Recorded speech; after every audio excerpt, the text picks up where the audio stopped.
नमस्कार, welcome to career Edunest. B Com semester second का जो बिजनेस एडमिनिस्ट्रेशन का पेपर है, बिजनेस लॉ, उसके इम्पोर्टेंट क्वेश्चंस को लेकर। और ये क्लास सिर्फ इम्पोर्टेंट क्वेश्चन को ही नहीं डिस्कस करेंगे, हम यहाँ पर उनके कॉन्सेप्ट को भी हम डिस्कस करेंगे ताकि एग्जाम में आप अच्छे से लिख सको। तो बात करते हैं फर्स्ट यूनिट से। पहला क्वेश्चन अपने सामने, what is a contract under the Indian contract act 1872। भारतीय अनुबंध अधिनियम या भारतीय संविदा अधिनियम 1872 के अंतर्गत अनुबंध क्या है। यानी आपसे डायरेक्ट भी पूछा जा सकता है व्हाट इज कॉन्ट्रैक्ट, और आपसे ये भी पूछा जा सकता है कि भारतीय अनुबंध अधिनियम के अंतर्गत अनुबंध क्या है। देखो, हम पहले बात करते हैं, जैसे एग्जाम्पल से बात करते हैं। जैसे A agree to sell his bike to B for rupees 50,000, यानी कि ए अपनी बाइक बी को बेचने के लिए सहमत है। कितने रुपए में? 50,000 रुपए में। तो अनुबंध क्या हुआ? कॉन्ट्रैक्ट क्या होता है? कॉन्ट्रैक्ट एक ऐसा समझौता होता है जिसे विधि द्वारा यानी लॉ के थ्रू परिवर्तनीय परिवर्तनीय बनाया जा सकता है। जब कोई समझौता स्वतंत्र सहमति से होता है, दो सक्षम पक्षों के बीच होता है, यानी ए और बी दो पक्ष है यहाँ पे, के बीच होता है, विधि सम्मत प्रतिफल और विधि सम्मत उद्देश्य के साथ किया जाता है, और जिसे हम शून्य या जिसे शून्य घोषित नहीं किया गया हो उसे क्या कहते हैं? अनुबंध कहते हैं। देखो, दो चीज है यहाँ पे, एक है एग्रीमेंट और एक है कॉन्ट्रैक्ट। तो जब जो एनफोर्सिबल हो जाता है यानी लॉ के थ्रू यानी कि कानून के द्वारा जो वैध हो जाता है, उस एग्रीमेंट को क्या कह दिया जाता है? कॉन्ट्रैक्ट कहते हैं। बात करते हैं इसकी पूरी क्वेश्चन की। ए contract is an agreement enforceable by law, यानी अनुबंध एक ऐसा समझौता है जिसे विधि द्वारा परिवर्तनीय बनाया जा सकता है। An agreement becomes a contract when it is made with free consent of parties competent to contract with lawful consideration and lawful object and is not declared void। जब कोई समझौता स्वतंत्र सहमति से सक्षम पक्षों द्वारा विधि सम्मत प्रतिफल और विधि सम्मत उद्देश्य के साथ किया जाए और जिसे शून्य घोषित न हो, वह क्या कहा जाता है? अनुबंध कहा जाता है। जैसे ए अपनी बाइक बेचना चाहता है, बी को बेचने के लिए तैयार है, सहमत है 50,000 रुपए में, तो यह क्या है? एक वैलिड कॉन्ट्रैक्ट, एक वैध अनुबंध है। अगला क्वेश्चन है, हाउ आर कॉन्ट्रैक्ट्स क्लासिफाइड। अनुबंधों का वर्गीकरण कैसे किया जाता है? Contracts are classified on the basis of enforceability, on the basis of formation और on the basis of performance, अर्थात परिवर्तनीयता के आधार पर वैलिड, वॉइड, वॉइडेबल और लीगल, अर्थात वैध, शून्य, व्यर्थनीय और अवैध, चार तरीके के यहाँ पे कॉन्ट्रैक्ट होते हैं। On the basis of formation express, implied और क्वासी, यानी स्पष्ट, निहित यानी गर्भित और अर्ध अनुबंध होते हैं। और on the basis of performance executed, executory, unilateral और बाइलेटरल, यानी पालन यानी उसकी परफॉर्मेंस के निष्पादन के आधार पर बात करें तो निष्पादित, निष्पादनीय, एक पक्षीय और द्विपक्षीय। तो आपसे पर्टिकुलर वैलिड कॉन्ट्रैक्ट क्या होता है, वॉइड कॉन्ट्रैक्ट क्या होता है, ये भी पूछा जा सकता है। एक्सप्रेस क्या होता है, इम्प्लाइड क्या होता है, ये भी पूछा जा सकता है। या आपसे डायरेक्ट ये भी पूछा जा सकता है कि कितने तरह के कॉन्ट्रैक्ट होते हैं, इनको किस तरीके से वर्गीकृत किया जाए। अगला क्वेश्चन है, डिफाइंड वॉइड एग्रीमेंट, व्यर्थ ठहराव को परिभाषित कीजिए। ए void agreement is an agreement which is not enforceable by law. व्यर्थ ठहराव एक ऐसा समझौता होता है जिसे विधि द्वारा प्रवर्तित नहीं किया जा सकता। It has no legal effect and can not create any rights और ऑब्लिगेशंस। इसका कोई कानूनी प्रावधान या कानूनी प्रभाव नहीं होता है और ये किसी भी प्रकार के अधिकार या दायित्व उत्पन्न नहीं कर सकता। For example, an agreement made by a minor to borrow money is void, यानी एक अवेशक या अल्पवेक्षक द्वारा ऋण लेने के लिए जो समझौता किया जाता है वो एक शून्य समझौता होता है, वॉइड एग्रीमेंट होता है। यानी कि इसको लॉ के थ्रू हम क्या नहीं कर सकते? एनफोर्सिबल नहीं कर सकते, और ना ही इससे कोई राइट और ऑब्लिगेशन क्रिएट होता है। तो इस तरीके का एग्रीमेंट जिससे कोई राइट और ऑब्लिगेशन क्रिएट नहीं होता और उसको लॉ के थ्रू एनफोर्सिबल नहीं किया जा सकता, उस एग्रीमेंट को कहते हैं वॉइड एग्रीमेंट। अगला, जैसे कि आपने किसी अनसाउंड माइंड के बंदे से आपने एग्रीमेंट किया, यानी कि जिसका मेंटल पोजीशन सही नहीं है, तो वो एक तरीके से उसके साथ जो एग्रीमेंट होगा दैट इज वॉइड एग्रीमेंट। अगला है डिफाइंड इम्प्लाइड कॉन्ट्रैक्ट, यानी गर्भित अनुबंध को परिभाषित करो। ये लास्ट ईयर पूछा हुआ है, रिपीट क्वेश्चन है, और मैं इसलिए यहाँ पे रख रहा हूँ क्योंकि लास्ट ईयर के क्वेश्चन का इस क्वेश्चन से इतना कोई खास लेना देना नहीं है, क्योंकि उस टाइम पेपर पैटर्न 120 मार्क्स का था और इस बार 100 मार्क्स का है। तो मे भी आपके लिए नए सिरे से ही पेपर तैयार हो रहे हैं। तो मैं इन क्वेश्चंस को वापस यहाँ पे रख रहा हूँ। गर्भित अनुबंध को परिभाषित कीजिए। An implied contract is one which is not expressly state but in inferred from the conduct of the parties और the circumstances of the case. यानी कि गर्भित अनुबंध वह होता है जिसे स्पष्ट रूप से नहीं कहा गया हो, बल्कि पक्षों के आचरण या परिस्थिति से क्या लगाया गया हो, अनुमान लगाया गया हो। It is created by the behaviour, action और silence that indicate an agreement exist. यदि उनके व्यवहार, उनकी क्रियाओं और मौन से उत्पन्न होता है जिससे यह संकेत मिलता है कि कोई समझौता मौजूद है। जैसे taking a bus ride implied a contract to pay the fare. यानी कि यदि आप बस में चढ़कर यात्रा करना चाहते हो तो ये एक अपने आप में ऑटोमेटिक ही एक कॉन्ट्रैक्ट बन जाता है कि आप क्या दोगे, आप किराया दोगे, यानी यात्री किराया देगा। तो आपने वैसे कहा नहीं है कि मैं किराया दूंगा, लेकिन आपकी एक्टिविटी ही से ही ये क्या हो गया है, ये इम्प्लाइड हो गया है कि आप बस में चढ़े हो, यात्रा करने के लिए चढ़े हो, तो आप क्या दोगे, जो फेयर है, जो किराया है वो दोगे। तो इस तरीके की एक्टिविटी होना, इस तरीके की क्रिया होना या कोई मौन से स्वीकृति होना, इन सब आचरण से ये पता लगना कि इनके बीच कोई अनुबंध है या कोई कॉन्ट्रैक्ट है। उस कॉन्ट्रैक्ट को क्या कहते हैं, इम्प्लाइड कॉन्ट्रैक्ट कहते हैं, जिसको स्पष्ट रूप से नहीं कहा गया है, जिसको क्लियरली एक्सप्रेस नहीं किया गया है, बट कंडक्ट हुआ है वो पार्टीज के सर्कमस्टेंस और आचरण की वजह से। अगले क्वेश्चन की बात करते हैं। Define contingent contract. सांयोगिक अनुबंध को परिभाषित कीजिए। मैं इसको स्टार मार्क लगा रहा हूँ क्योंकि ये वाले क्वेश्चन आपको एग्जाम में देखने को मिलेंगे और शायद ये क्वेश्चन भी लास्ट ईयर आया हुआ ही है। A contingent contract is a contract to do और नॉट टू डू समथिंग। यानी सांयोगिक अनुबंध एक ऐसा अनुबंध होता है जिसमें कुछ करने या न करने का दायित्व है। किसी ऐसी घटना के घटित होने या न होने पर निर्भर करता है जो अनुबंध से संबंधित हो परंतु उसकी शर्त ना हो। यानी कि is a contract to do और not to do something if some event collateral to the contract happens और डज नॉट हैपन। यानी जो किसी घटना के घटित होने पर वह होगा उस पर वह डिपेंड करेगा। इस तरीके के कॉन्ट्रैक्ट को कॉन्टिजेंट कॉन्ट्रैक्ट कहते हैं। Its enforceability depends upon the occurrence और non occurrence of an uncertain future event. इस तरीके के अनुबंध की जो परिवर्तनीयता है वह किसी अनिश्चित भविष्य घटना पर क्या करती है, निर्भर करती है। For example, an insurance contract is contingent upon the happening of an accident और लॉस। यानी जो बीमा का अनुबंध है वह इस बात पर निर्भर करता है कि दुर्घटना या हानि होगी या नहीं होगी।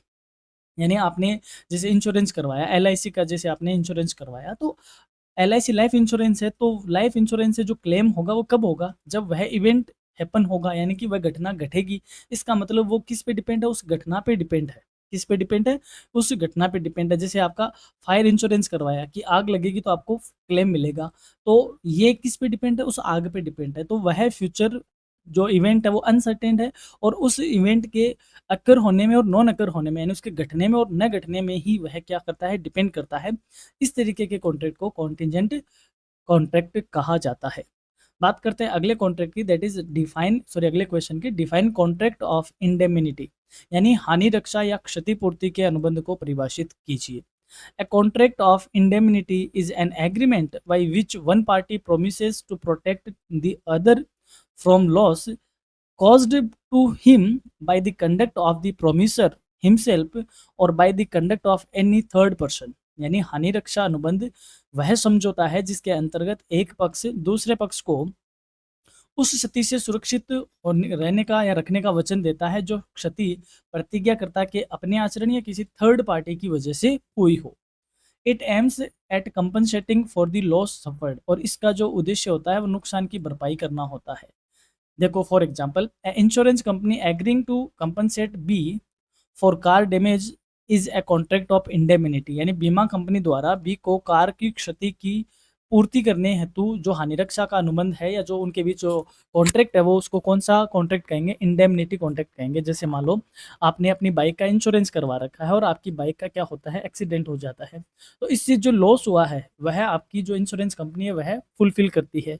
तो ये कौन सा कॉन्ट्रैक्ट है, ये इंडेमिनिटी कॉन्ट्रैक्ट है। यानी कि वो एक्सीडेंट की वजह से जो लॉस हुआ है, जो उस लॉस से जो आप सफ़र हुए हैं, उस लॉस को क्या करना, कंपनसेट करना ही इस तरीके के कॉन्ट्रैक्ट का क्या होता है, एम होता है, उद्देश्य होता है। बढ़ते हैं आगे। What is the essentials of a valid contract. वैध अनुबंध की आवश्यक शर्तें क्या है, ये इंपॉर्टेंट है, आपसे ये क्वेश्चन पूछा जा सकता है। यानी एक वैलिड कॉन्ट्रैक्ट में क्या क्या होना चाहिए। Essentials include offer and acceptance, intention to create legal relationship, lawful consideration, competent parties, free consent, lawful object, certainty of terms, possibility of performance and not expressly declared void। यानी कि एक वैध अनुबंध में आवश्यक शर्तों में उसका प्रस्ताव और उसकी स्वीकृति का होना, विधिक संबंध बनाने का आशय होना, वैध प्रतिफल का होना, सक्षम पक्षकारों का होना, स्वतंत्र सहमति का होना, विधि सम्मत उद्देश्य का होना, शर्तों की निश्चितता का होना और उस अनुबंध के पालन की संभावना का होना और उस अनुबंध को शून्य घोषित न होना, ये मुख्य तौर पे शामिल होते हैं। तब जाके कोई एक कॉन्ट्रैक्ट क्या बनता है, वैलिड कॉन्ट्रैक्ट बनता है। अगला क्वेश्चन है, what is mean by proposal and acceptance. प्रस्ताव और स्वीकृति में क्या, स्वीकृति से क्या आशय है, क्या अभिप्राय है। Proposal means when one person signifies willingness to do और नॉट टू डू समथिंग। प्रस्ताव का अर्थ होता है जब कोई व्यक्ति कुछ करने या न करने की इच्छा व्यक्त करता है। Acceptance means when the person to whom the proposal is made signifies assent. स्वीकृति का अर्थ है कि जब जिसे प्रस्ताव दिया गया है वह अपनी सहमति व्यक्त करे। A contract arise when proposal is accepted, और प्रस्ताव स्वीकार होने पर वह क्या बन जाता है, वह अनुबंध बनता है, कॉन्ट्रैक्ट बनता है। यानी कि ए और बी है, ए ने यहाँ प्रपोज किया बी को, यानी कि प्रपोजल दिया, तो इसको तो बोलेंगे प्रपोजल, और बी ने जब इसको क्या कर लिया, एक्सेप्ट कर लिया, और इसको बोलेंगे एक्सेप्टेंस। और जब प्रपोजल एक्सेप्ट हो जाता है तब बन जाता है इनके बीच कॉन्ट्रैक्ट। सिंपल सी बात है। बात करते हैं आगे, वो इज कॉम्पिटेंट टू कॉन्ट्रैक्ट। अनुबंध करने के लिए कौन सक्षम है, इंपॉर्टेंट है। आपको यहाँ से बहुत छोटे छोटे क्वेश्चन देखने को मिलेंगे और इन्हीं में से आपको बी पार्ट और सी पार्ट में भी क्वेश्चन मिल जाएंगे।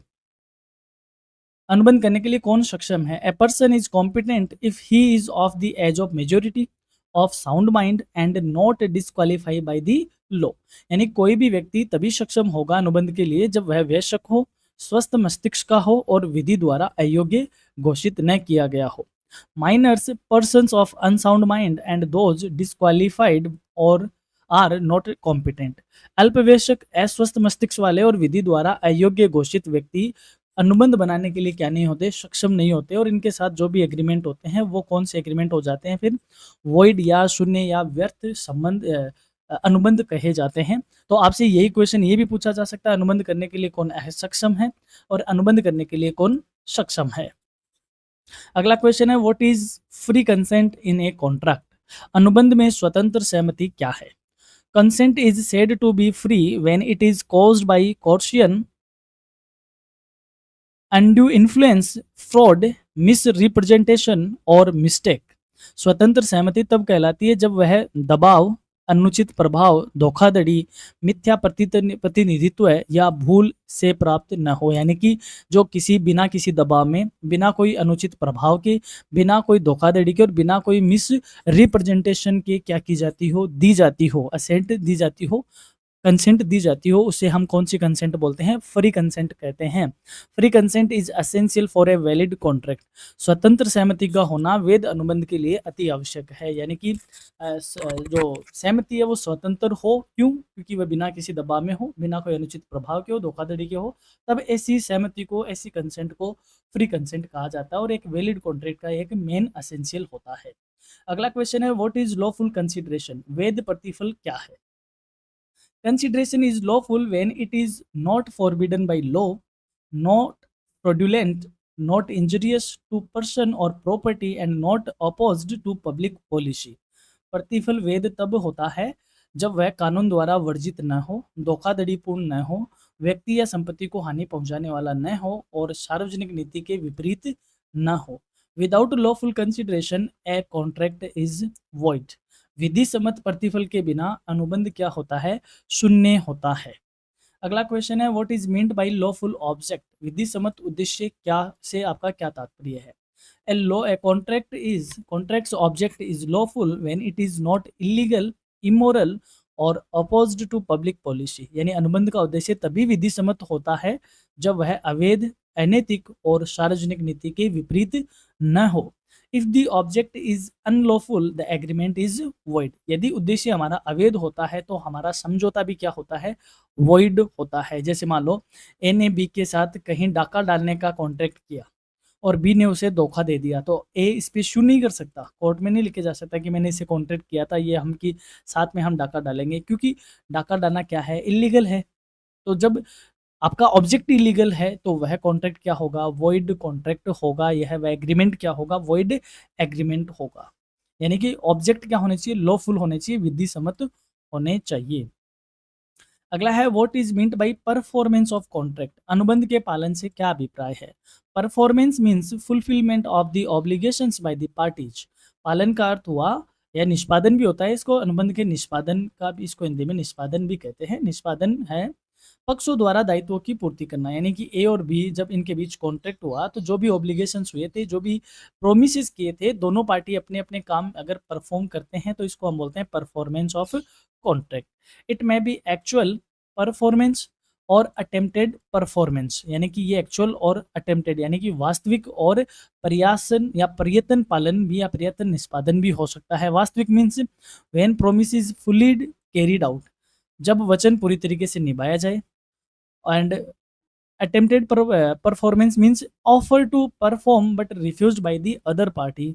पालन का प्रस्ताव किया गया लेकिन दूसरा पक्ष उसको मना कर दे। जैसे ए ने कहा, जो भी प्रोमिस किए थे, ए ने जब कॉन्ट्रैक्ट हुआ था, जो भी प्रोमिसेस किए थे और ये अपने प्रोमिस एक्चुअल में परफॉर्म करता है तो इसको एक्चुअल परफॉर्मेंस कहेंगे। और कई बार क्या होता है, ए कहता तो है कि ये कर दे और बी कहता है कि नहीं जरूरत नहीं है, रहने दीजिए आप। तो ए ने क्या किया, अटेम्प्ट किया, बट सामने वाली पार्टी ने क्या कर दिया, मना कर दिया। तब भी इसको क्या कहा जाएगा, परफॉर्मेंस कहा जाएगा। ये परफॉर्मेंस अटेम्प्टेड परफॉर्मेंस कही जाती है। अगला क्वेश्चन है what are the remedies for breach of contract. अनुबंध के उल्लंघन के क्या उपाय उपाय कौन-कौन से हैं? यानी कि जब अनुबंध भंग हो जाए या उल्लंघन हो जाए उसका, तो क्या इसके रेमेडीज होते हैं? रेमेडीज इंक्लूड डैमेजेस यानी compensation, specific performance, injunction injunction, rescission and restitution. उपायों में क्षतिपूर्ति यानी मुआवजा होना, विशिष्ट पालन होना, निषेधाज्ञा होना, अनुबंध समाप्ति या प्रतिपूर्ति शामिल है इसमें। These ensure that the aggrieved party is compensated और द कॉन्ट्रैक्ट इज एनफोर्स्ड। इनसे पीड़ित पक्ष को क्षतिपूर्ति या अनुबंध का पालन सुनिश्चित किया जाता है। जैसे मान लो वही ए और बी के बीच जो भी कॉन्ट्रैक्ट हुआ था, एन ने क्या किया कि उस कॉन्ट्रैक्ट को क्या कर दिया, ब्रीच कर दिया। वह कुछ प्रोमिसेस थे उसको उन्होंने फॉलो नहीं किया तो कॉन्ट्रैक्ट क्या माना गया, उल्लंघन माना गया। तो अब बी क्या है, बी एक पीड़ित पक्षकार है। तो इस टाइम पीड़ित पक्षकार के पास रेमेडीज के तौर पे क्या-क्या हो सकता है, तो उसको जो डैमेज हुआ है उसका कंपनसेशन मिल जाए, या फिर ये स्पेसिफिक परफॉर्मेंस है कि जैसा कहा गया था वैसा आप कर लो। इंजंक्शन हो जाए यानी कि इसको निषेधाज्ञा हो जाए, मना हो जाए। रेसिजन हो जाए यानी कि अनुबंध खत्म कर दिया जाए, या रेस्टिट्यूशन हो जाए कि प्रतिपूर्ति हो जाए। तो जो भी है ये सब करने जाता है कि जो पीड़ित पक्षकार है, जो एग्रीव्ड पार्टी है, उसका क्या हो जाए, या तो उसको कंपनसेशन मिल जाए या जो कॉन्ट्रैक्ट है वो क्या हो जाए, एनफोर्स्ड हो जाए। यानी उसका जैसा कहा गया था, जैसा कॉन्ट्रैक्ट बना था उस तरीके से उसका क्या हो जाए, पालन हो जाए। ये बात श्योर करने के लिए वो रेमेडीज होती है। अब बात करते हैं इस यूनिट से बनने वाले लॉन्ग आंसर टाइप क्वेश्चन की, जो आपकी एग्जाम में बड़े क्वेश्चन और पार्ट बी के लिए इंपॉर्टेंट रहने वाले हैं। पहला है व्हाट इज कॉन्ट्रैक्ट, अनुबंध क्या है। Discuss the essential elements of a valid contract as per the Indian contract act 1872। भारतीय संविदा अधिनियम 1872 के अनुसार एक वैध अनुबंध के आवश्यक तत्वों की विवेचना कीजिए। सेकंड है distinguish between an agreement and A contract, अनुबंध और समझौते के बीच अंतर स्पष्ट कीजिए। ये स्टार मार्क आप लगा लीजिए। इतना सा क्वेश्चन, यदि पूरा भी नहीं आया तो इतना सा क्वेश्चन आपको पार्ट बी में पूछा जा सकता है। Explain the concept of free consent and the factors that vitiate it, स्वतंत्र सहमति की अवधारणा और इसे दूषित करने वाले कारकों की व्याख्या कीजिए। अगला है डिफाइन कंसिडरेशन, प्रतिफल को परिभाषित कीजिए। Explain the rules regarding lawful consideration and state the exceptions where an agreement without consideration is valid. वैध प्रतिफल के संबंधित नियमों की व्याख्या कीजिए और उन अपवादों का उल्लेख कीजिए जहां प्रतिफल के बिना एक समझौता वैध होता है। अगला है डिफाइन ए वॉइड एग्रीमेंट, शून्य समझौते या व्यर्थ समझौते को परिभाषित कीजिए। Explain the difference between void agreements and voidable contracts with suitable examples. उपयुक्त उदाहरणों के साथ शून्य समझौतों और शून्यकरणीय अनुबंधों के बीच अंतर की व्याख्या कीजिए। ये शून्यकरणीय या व्यर्थनीय और अनुबंध का नाम आपको हिंदी में ठहराव मिल सकता है, संविदा मिल सकता है, इस तरीके के नाम आपको हिंदी में देखने को मिल सकते हैं। अगला है what is A breach of contract, अनुबंध का उल्लंघन क्या है। ये आपको बी पार्ट में भी देखने को मिल सकता है। Explain the various remedies available to an aggrieved party in case of a breach of contract, अनुबंध के उल्लंघन की स्थिति में पीड़ित पक्ष को उपलब्ध विभिन्न उपचारों की व्याख्या कीजिए, यानी कि जो एग्रीव्ड पार्टी है उसको क्या क्या रेमेडीज अवेलेबल हो सकती है या होती है। What do you understand bye performance and discharge of contract, अनुबंध के पालन और समापन से आप क्या समझते हो। Discuss the different modes of discharge, समापन के विभिन्न तरीकों पर चर्चा कीजिए। ये इंपॉर्टेंट क्वेश्चन है, आपको सी पार्ट में ना सही, ये आपको कौन से पार्ट में देखने को मिल सकता है, बी पार्ट में देखने को मिल सकता है। अपनी क्लास की यही खास बात है कि हम आपको जो शॉर्ट टाइप क्वेश्चन करवाते हैं उसके साथ हम आपको लॉन्ग टाइप क्वेश्चन देते भी हैं, और वही क्वेश्चन से आपको बी पार्ट में भी देखने को मिलते हैं। कुछ बच्चों के कमेंट भी आते हैं, पर्सनली मैसेज भी आते हैं कि क्लास से बहुत हेल्प मिली है, एग्जाम में क्वेश्चन काफ़ी देखने को मिले हैं। तो मैं आपसे यही कहूँगा कि जैसे आप एग्ज़ाम देख के आओ, तो जो भी आपका कि जितने आपको हमारी क्लास से हेल्प हुई, लाइक आपको 50% हेल्प हुई, 70% हेल्प हुई या आपको 100% हेल्प हुई, वो कमेंट करना आप नहीं भूलें। वह कमेंट करके आप बताओगे, तभी हमें आइडिया लगेगा कि हमारा जो डायरेक्शन है वो सही डायरेक्शन में हम जा रहे हैं। अब आपके लिए एक यहाँ पे बहुत बेहतरीन एक वीडियो है, सॉरी, ये बहुत बेहतरीन एक डॉक्यूमेंट हमने बना रखा है, that is detailed video classes link, यानी कि हमने एक पीडीएफ बनाई है, उस पीडीएफ में आपको सारी क्लासेस के लिंक्स अवेलेबल रहेंगे। जैसे आप सेमेस्टर सेकंड में हो तो उसकी डिटेल क्लास और उसके इंपॉर्टेंट क्वेश्चंस की, जैसे आपका वीएससी पेपर स्वच्छ भारत है, वीएससी पेपर पर्सनैलिटी डेवलपमेंट है, पर्सनैलिटी डेवलपमेंट का दूसरा पार्ट हुआ, एंड एनवायरनमेंट हुआ, और भी आपके बहुत सारे पेपर, वेस्ट मैनेजमेंट या बहुत सारे पेपर। तो आपको इधर उधर भटकना नहीं पड़े यूट्यूब पे, आप सीधा इस डॉक्यूमेंट पे जाओ, जो इस भी पेपर की आपको क्लास देखनी है, इस प्ले बटन पे आप जस्ट क्लिक करो, आप सीधा कहाँ पहुँच जाओगे, आप यूट्यूब पे क्लास में पहुँच जाओगे। तो इतना शानदार आपके लिए डॉक्यूमेंट हमने तैयार किया है, 8 से 10 पेज का ये डॉक्यूमेंट है। हर क्लास इसमें अवेलेबल है, चाहे आप माइनर, वीएससी, एससी, एसएससी और मेजर कोई भी पेपर की बात करो। जो क्लास इसमें अवेलेबल नहीं है वो हमारे चैनल पे अवेलेबल मिल जाएगी। अब आपको ये पीडीएफ मिले कहाँ, आप इस नंबर पे जस्ट व्हाट्सअप करो पीडीएसयू पीडीएफ। जैसे आप इस पीडीएसयू पीडीएफ का नाम में मैसेज करोगे, हम आपको ये पीडीएफ व्हाट्सएप पे प्रोवाइड करवा देंगे। चलिए अब बात करते हैं यूनिट सेकंड की, जिसमें हम बात करेंगे सेल ऑफ गुड्स एक्ट की। तो पहला क्वेश्चन है यूनिट सेकंड से, what is a contract of sale under the sale of goods act 1930, वस्तु विक्रय अधिनियम 1930 के अंतर्गत विक्रय अनुबंध क्या है। A contract of sale is a contract whereby one party transfer और agrees to transfer the ownership in the goods to another party for a price. यानी विक्रय अनुबंध एक ऐसा अनुबंध है जिसके तहत एक पक्ष, जनरली उसको हम सेलर कहते हैं, किसी कीमत पर वस्तुओं का स्वामित्व किसी अन्य पक्ष के पक्ष में, यानी क्रेता को हस्तांतरित करता है या हस्तांतरित करने के लिए सहमत होता है। इस अनुबंध को या इस कॉन्ट्रैक्ट को हम क्या बोलते हैं, सेल ऑफ कॉन्ट्रैक्ट या contract of sale, sorry, contract of sale ही कहेंगे, सेल ऑफ कॉन्ट्रैक्ट नहीं कहेंगे। यानी कि ए ने बी को सामान बेचा है और उसके बदले किसी प्राइस, यानी कोई प्राइस के बदले सामान बेचा है, और वह उसका जो ओनरशिप है या तो ट्रांसफर कर दिया या करने के लिए सहमत हुआ है, तो इसको हम कहेंगे कॉन्ट्रैक्ट ऑफ सेल। अगला क्वेश्चन है, what are the essentials elements of a contract of sale, विक्रय अनुबंध के आवश्यक तत्व कौन कौन से हैं। Essentials include two parties, seller and buyer, goods, transfer of ownership, price consideration and legal competence. आवश्यक तत्व है दो पक्ष जिसमें क्रेता विक्रेता हो, वस्तुएं हो, स्वामित्व का हस्तांतरण होना हो, मूल्य प्रतिफल हो और विधिक पात्रता होनी जरूरी है। Without these a valid contract of sale can not exist.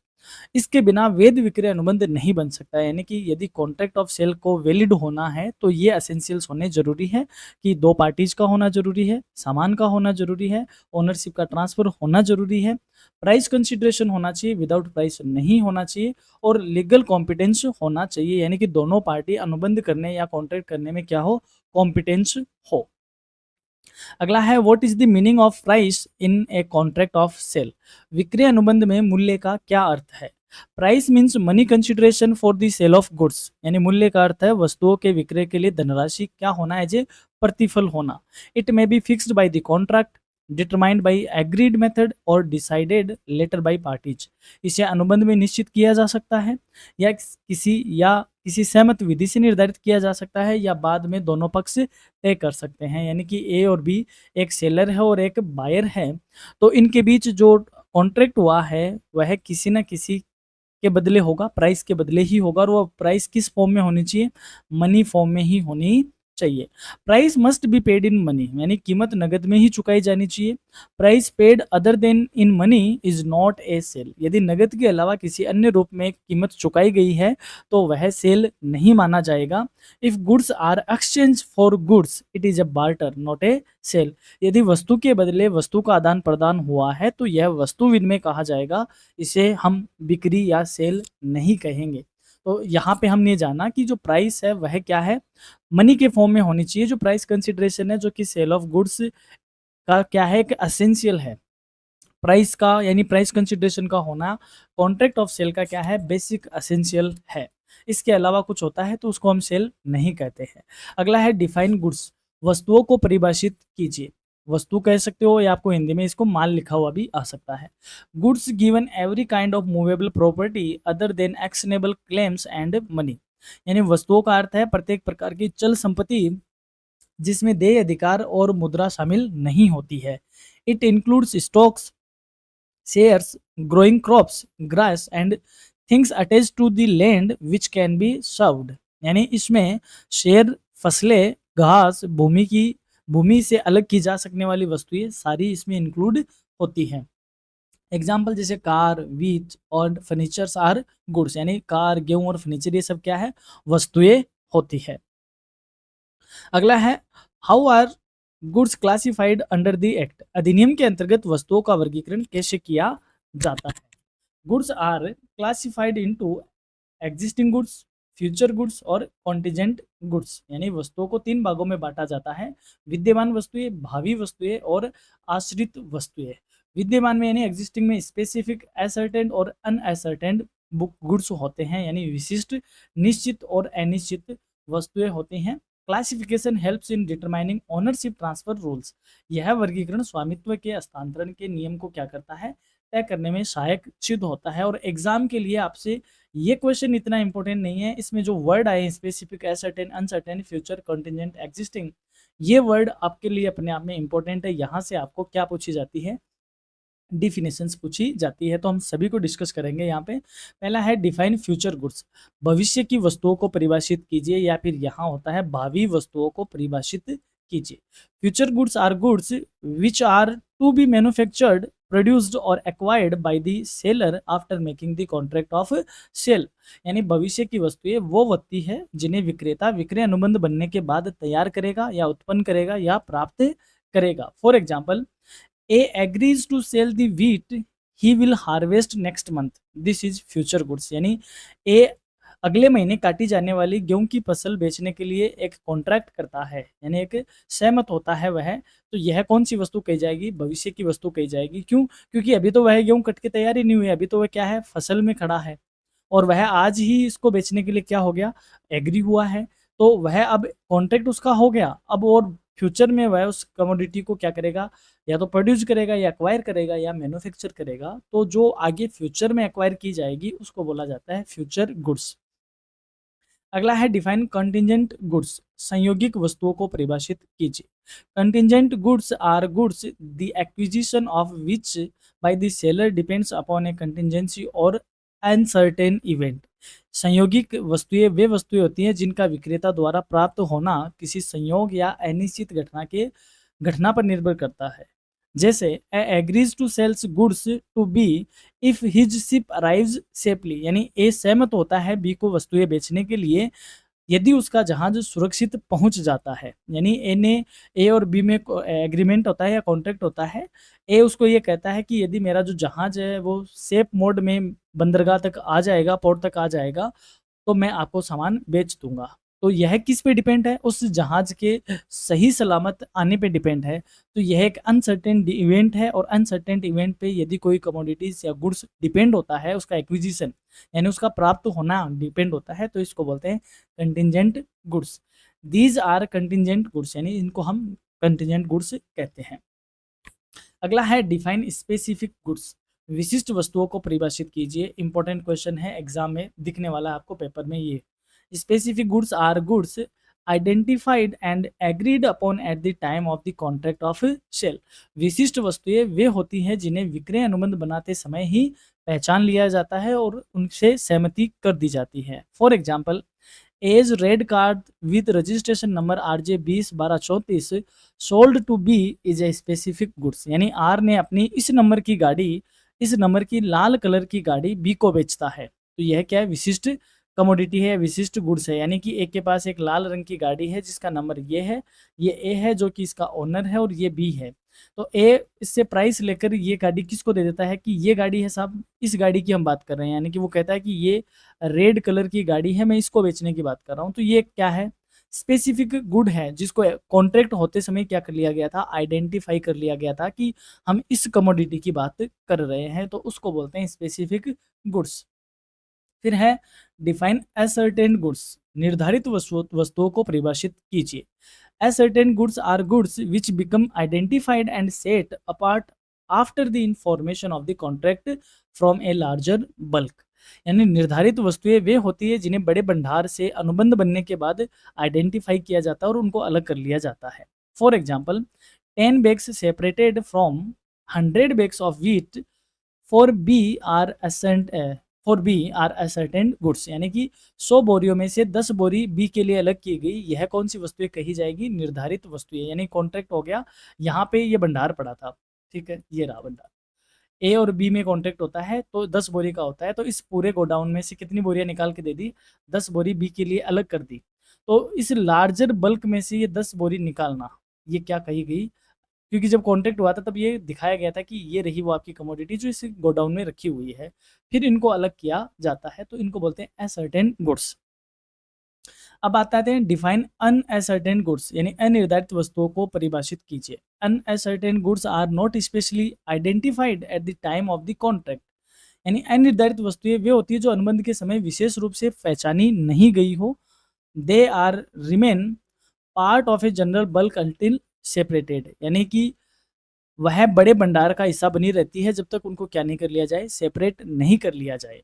A agrees to sell 10 bags out of this stock of 200 rice bags. यानी ए अपने 200 चावल की बोरियों में से 100 बेचने के लिए 10 बेचने के लिए सहमत होता है। दीज आर अनसर्टेन गुड्स, लेकिन वो 10 कौन सी है ये नहीं है। यानी कि सर्टेन और अनसर्टेन में देखो देखो, ये सर्टेन है जिसमें ये बल्क है, उन बल्क में से कहा कि ये वो 10 है जो हम बेचना चाह रहे हैं।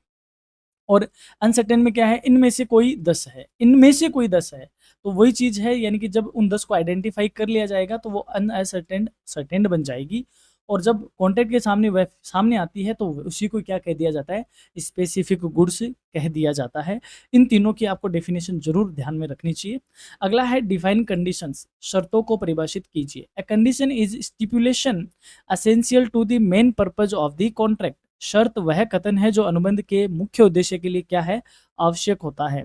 It's breach gives the aggrieved party the right to repudiate the contract. इसका उल्लंघन या इसके उल्लंघन से पीड़ित पक्ष को अनुबंध अस्वीकार करने का अधिकार मिल जाता है। Example, in a car sale the condition that the car must be new is essential.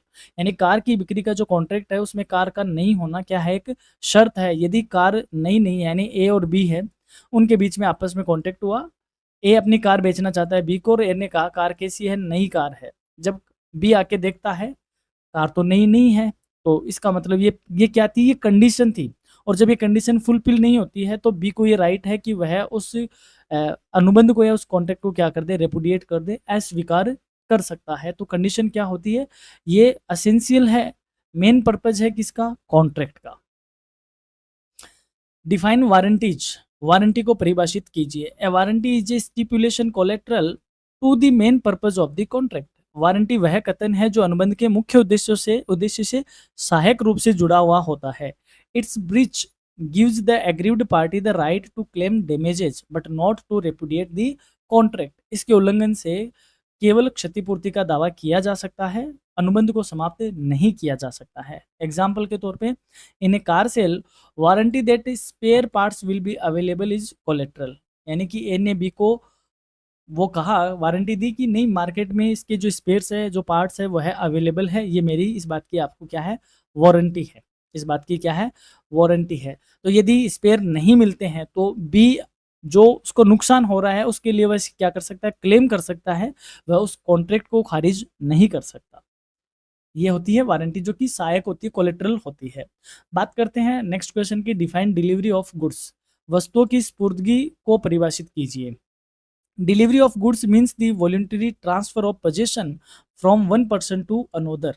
वस्तुओं की सुपुर्दगी का अर्थ है कि एक व्यक्ति से दूसरे को स्वेच्छा से वस्तुओं का कब्जा सौंप देना, यानी उसका पोजेशन उसको दे देना, कि अधिकार दे देना, वस्तु का क्या दे देना, अधिकार, पोजेशन दे देना। Handing over the keys of scooter to the buyer amounts to delivery, यानी खरीदार को स्कूटर की चाबी दे देना सुपुर्दगी कहलाता है। यानी सुपुर्दगी का मतलब होता है अपनी इच्छा से, वॉलंटरी होना चाहिए, पहली बात तो स्वेच्छा होनी चाहिए। ए अपनी चीज स्वेच्छा से बी को देता है तो ये क्या है, डिलीवरी कही जाती है, यानी वो पोजीशन उसका बी की तरफ चला जाता है। What is the difference between a condition and A warranty. शर्त और प्रतिमान में या वारंटी में क्या अंतर है। ये लास्ट ईयर क्वेश्चन पूछा गया था, एक अच्छा क्वेश्चन है, आपको ए में, बी में और सी में किसी भी पार्ट में ऐसा क्वेश्चन पूछा जा सकता है।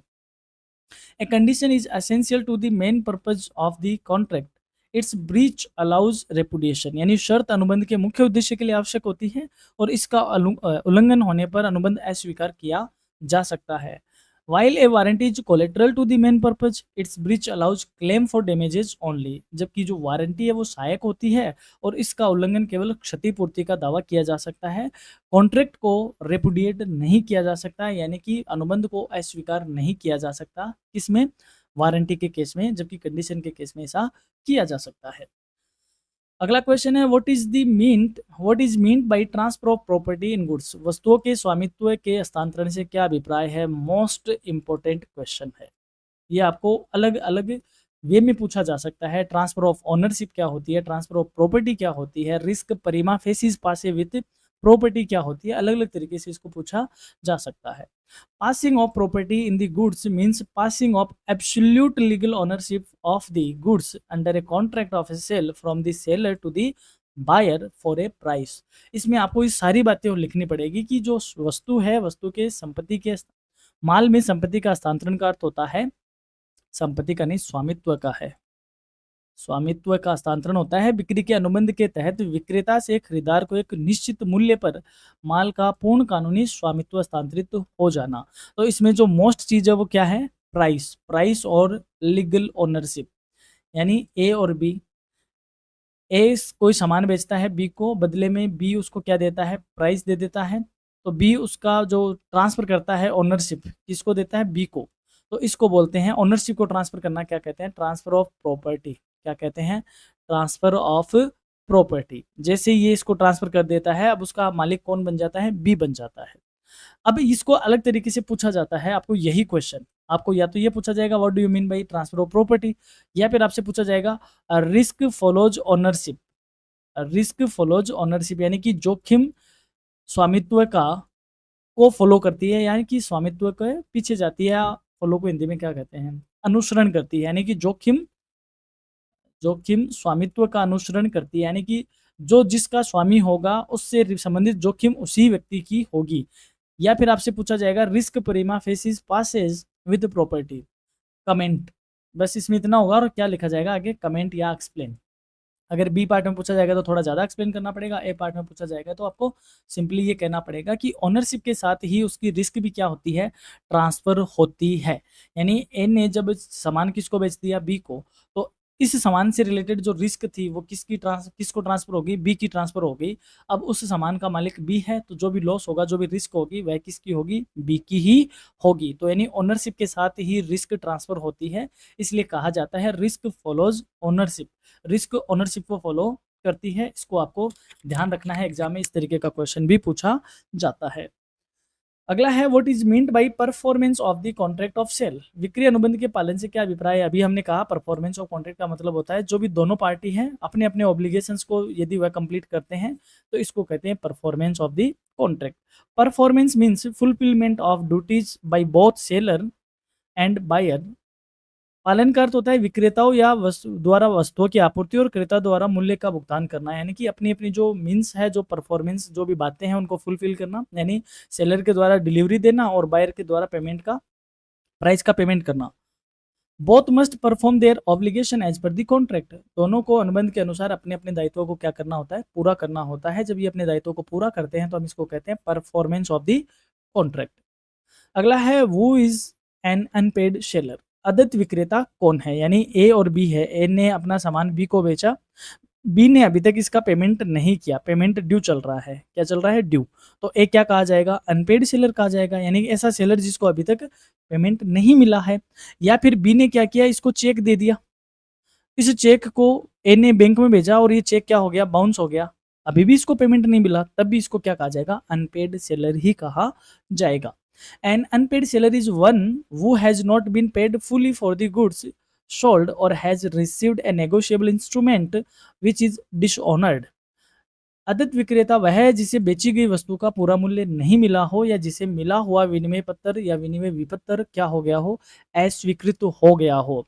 He enjoys special rights under the act. और उसे, अगर अनपेड सेलर है उसको तो कई तरीके के राइट उसको मिलते हैं अधिनियम के अंतर्गत, उसको कई तरीके के विशेष अधिकार प्राप्त होते हैं। तो वही क्वेश्चन है, what are the rights of an unpaid seller. अदत्त विक्रेता के अधिकार कौन कौन से हैं? Rights includes right of lien on goods, right of stoppage of goods in transit, right of resale और right to sue for price और डैमेजेज, यानी वस्तुओं पर आधिपत्य यानी अधिकार करने का अधिकार, पारगमन को रोकने का अधिकार, यानी कि सामान भेजा हुआ था, ए ने बी को सामान भेजा हुआ था और अभी सामान क्या था? ट्रांजिशन में था, यानी कि परिवहन में था और पता चला ए को कि ये बी पेमेंट नहीं करेगा, तो इस सामान को वह क्या कर सकता है? रोक सकता है। राइट ऑफ रीसेल, पुनर्विक्रय, पुनर्विक्रय किया जा सकता है कि जैसे ये कोई गुड्स, ये सामान था, ये ऐसा सामान था जो जल्दी खराब हो सकता है, तो एक क्या कर सकता है? उस सामान को बेच भी सकता है और भी जो भी कंडीशंस उनके कॉन्ट्रैक्ट में होती है उस एज पर कॉन्ट्रैक्ट वही सामान को रीसेल कर सकता है। Right to ship for price और डैमेजेज, और जो भी उसको नुकसान होता है यानी सेलर को जो नुकसान होता है उसके लिए वह बी पर क्या कर सकता है? क्लेम कर सकता है, शूट कर सकता है अपनी प्राइस के लिए और जो भी हुए नुकसान के लिए। ये कुछ उसके राइट्स है। इन तीनों को ही हम डिस्कस कर लेते हैं। मोस्ट इंपॉर्टेंट है ये स्लाइड आपके लिए, चाहो तो आप इसका स्क्रीनशॉट ले लो। एग्जाम में आपको यहाँ से पार्ट ए में या पार्ट बी में डेफिनेटली क्वेश्चन देखने को मिलेंगे और ज़्यादा जो होता है वो यहाँ से क्वेश्चन आता है। राइट ऑफ लियन यानी अधिकार प्रतिधार क्या चीज होती है? The unpaid seller can retain the goods until full payment is made, यानी जब कोई अदत्त विक्रेता है वह वस्तुओं को अपने पास तब तक रोक सकता है जब तक उसे क्या नहीं मिल जाए? उसका पूरा पेमेंट नहीं मिल जाए, उसे उस वस्तु को अपने पास रोकने का अधिकार होता है। Right of stoppage in transition, परिवहन में माल को रोकने का अधिकार। If the buyer becomes insolvent the unpaid seller can stop the goods while they are in transit, यानी यदि जो बायर है, जो क्रेता है, वह दिवालिया हो जाए तब अदत्त विक्रेता परिवहन में ही वस्तुओं को क्या कर लेता है? रोक लेता है। यानी कि ए ने अपना सामान भिजवा दिया लेकिन उसके पास खबर आई कि बी तो दिवालिया हो गया है, वह पेमेंट नहीं कर पाएगा, तो उसके पास ये राइट है कि वह उस ट्रांजिट में ही यानी परिवहन में ही उस सामान को रोक सकता है। राइट ऑफ रीसेल यानी पुनः विक्रय का अधिकार। The unpaid seller can resell the goods under certain conditions like perishable goods और बायर्स डिफॉल्टर। अवदत्त विक्रेता कुछ परिस्थितियों में, जैसे कुछ परिस्थितियों में उन वस्तुओं को वापस बेच सकता है यानी दूसरे को बेच सकता है, जैसे यदि वस्तु नाशवान थी यानी जल्दी खराब होने वाली थी, या क्रेता कोई प्रॉब्लम क्रिएट करता है यानी डिफॉल्टर होता है, पेमेंट करने में चूक करता है, तब वह अपने राइट ऑफ रीसेल को यूज करके वह उस वस्तु का या उस गुड्स का वापस क्या कर सकता है? रीसेल कर सकता है। अगला है what remedies are available to the buyer under the act. अधिनियम के अंतर्गत क्रेता को कौन कौन से उपाय उपलब्ध है? Remedies include sewing the seller for damages, यानी विक्रेता से क्षतिपूर्ति प्राप्त करने का दावा करने का उसको अधिकार है। डिमांडिंग स्पेसिफिक परफॉर्मेंस, विशिष्ट पालन की, यानी जो कॉन्ट्रैक्ट में जो भी बातें हुई थी उनको फॉलो करवाने की मांग करने का उसको राइट है। Sewing for breach of warranty, यदि कोई वारंटी थी उसका वह उल्लंघन करता है तो उसके लिए वह शू कर सकता है, दावा कर सकता है। और रिकवरिंग द प्राइस पेड, और दिए गए मूल्य की वह रिफंड के लिए क्या कर सकता है, वह रिकवरी के लिए वह रिफंड मांग सकता है। ये उसके क्या है, राइट है, यदि उसके साथ जो कॉन्ट्रैक्ट हुआ है वो कॉन्ट्रैक्ट क्या होता है, उसमें ब्रीच होता है तब। अगला है what is an act auction sale. नीलामी विक्रय क्या होता है, यानी कि जब बोली लगाकर विक्रय किया जाता हो। यहाँ पे ऑक्शनर है और यहाँ पे लोग हैं और बोली लगाए जाते हैं, और जब बोली लगाई जाती है और जो सबसे ज़्यादा बोली लगाता है यानी सबसे हाईएस्ट बिड जो लगाता है उसको उस सामान की ओनरशिप ट्रांसफर कर देना क्या कहा जाता है, ऑक्शन सेल कहा जाता है। Auction sale is a sale where goods are sold to the highest bidder through a competitive bidding process. यानी नीलामी विक्रय वह विक्रय है जिसमें वस्तुएं प्रतिस्पर्धात्मक बोली प्रक्रिया द्वारा उच्चतम बोलीदाता को बेची जाती है। Ownership transfers when the auctioneer accepts the highest bid. और स्वामित्व का उस समय स्थानांतरण हो जाता है जब नीलामी करता उच्चतम बोली को क्या कर लेता है, स्वीकार कर लेता है। आपने फिल्मों में देखा होगा, हथौड़ा मार मार के बताया जाता है 1,00,000, 1,000 1, 1,00,000 1,000 2, 1,00,000 1,000 3। जो भी एक ट्रेडिशन होता है, जो कस्टमरी वो ट्रेडिशन रखते हैं, उस ट्रेडिशन से जब नीलामी करता क्या कर ले, एक्सेप्ट कर लेता है उस बोली को, तब उसको वह ओनरशिप क्या कर दी जाती है, ट्रांसफर कर दी जाती है। इसको ही कहते हैं ऑक्शन सेल। और आजकल ये ऑनलाइन भी होती है। तो जब ये ऑनलाइन होती है तो इसको क्या कहते हैं, what is an online auction, यानी ऑनलाइन नीलामी क्या है। Online auction is a digital method of selling goods where bids are placed through internet platforms. यानी ऑनलाइन नीलामी वस्तुओं के विक्रय की एक डिजिटल पद्धति है जिसमें बोली इंटरनेट प्लेटफॉर्म के माध्यम से लगाई जाती है। It is similar to traditional auction but conducted electronically. ये पारंपरिक नीलामी जैसी ही होती है, परंतु बस इसको इलेक्ट्रॉनिक रूप से क्या किया जाता है, संचालित किया जाता है। यानी कि जब ऑक्शन है, जो ऑक्शन होती है वो ऑक्शन ऑफलाइन की बजाय क्या हो, ऑनलाइन हो, तो हम इसको क्या कह देते हैं, ऑनलाइन ऑक्शन कहते हैं। अब बात करते हैं इस यूनिट से बनने वाले बड़े आंसर टाइप क्वेश्चन की। पहला है explain the essentials of a valid contract of sale under the sale of goods act 1930। वस्तु विक्रय अधिनियम 1930 के अंतर्गत एक वैध विक्रय अनुबंध के आवश्यक तत्वों की व्याख्या कीजिए। अच्छा क्वेश्चन है। फिर है differentiate between conditions and warranties, explain the consequences of their breaches या ब्रीच। शर्तों और प्रतिज्ञानों के बीच अंतर स्पष्ट कीजिए और इनके उल्लंघन के परिणामों की व्याख्या कीजिए। इंपॉर्टेंट क्वेश्चन है। यहाँ से बड़ा क्वेश्चन नहीं तो यहाँ से पार्ट बी में छोटा क्वेश्चन डेफिनेटली देखने को मिल सकता है, शायद लास्ट ईयर आया भी है। Explain the rights of an unpaid seller under the sale of goods act 1930। वस्तु विक्रय अधिनियम 1930 के अंतर्गत अदत्त विक्रेता के अधिकारों की व्याख्या कीजिए। Most important question. यहाँ से आपको अनपेड सेलर से क्वेश्चन आपको देखने को मिलेगा ही मिलेगा। What do you understand by transfer of ownership in goods. वस्तुओं के स्वामित्व के हस्तांतरण से आप क्या समझते हैं। Explain the rules relating to it.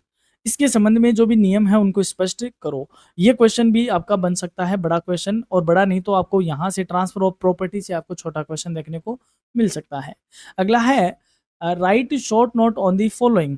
Performance of contract of sale यानी विक्रय अनुबंध का पालन, ऑक्शन सेल यानी नीलामी विक्रय, ऑनलाइन ऑक्शन यानी ऑनलाइन नीलामी विक्रय। इन पे आपसे क्या लिखवाइए, टिप्पणी लिखवाइए। आपसे यहाँ पे पांचवा भी पूछा जा सकता है या आपसे यहाँ पे 2 भी पूछे जा सकते हैं 10-10 मार्क्स के। तो इस तरीके के क्वेश्चन भी आपसे पूछे जा सकते हैं। चलिए अब बात करते हैं यूनिट 3 की। यूनिट 3 में आपके इंडियन पार्टनरशिप एक्ट और एलएलपी एक्ट आपके सिलेबस में है। तो बात करते हैं सबसे पहले पार्टनरशिप की।